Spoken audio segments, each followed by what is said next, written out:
ಈ ಪ್ಲೇಸ್ ನಿಮಗೆ ಗೊತ್ತಿರಲಿಕ್ಕೆ ಚಾನ್ಸೇ ಇಲ್ಲ.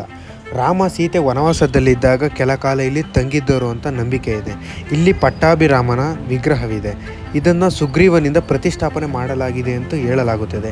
ಈ ಬೆಟ್ಟದ ಮೇಲೆ ಸೀತೆ ಬಾಯಾರಿಕೆಯಿಂದಾಗ ರಾಮ ಬಾಣ ಬಿಟ್ಟು ಪಾತಾಳ ಗಂಗೆಯನ್ನು ಹೊರತೆಗೆದ ಅಂತ ಹೇಳಲಾಗುತ್ತೆ. ಈ ಕೊಳದ ಆಳ ಇಲ್ಲಿವರೆಗೂ ಯಾರೂ ಕೂಡ ಕಂಡಿಡದೇ ಇಲ್ಲ. ಇದು ರಾಮನಗರದಿಂದ 3 ಕಿಲೋಮೀಟರ್ ದೂರದಲ್ಲಿರೋ ರಾಮದೇವರ ಬೆಟ್ಟ. ಹಾಗಾದರೆ ಯಾಕೆ ಲೇಟ್ ಮಾಡ್ತೀರಾ? ಯಾವಾಗಲೂ ಟ್ರಿಪ್ ಅನ್ನೋ ನಿಮ್ಮ ಫ್ರೆಂಡ್ಗೆ ಈ ವಿಡಿಯೋನ ಟ್ಯಾಗ್ ಮಾಡಿ.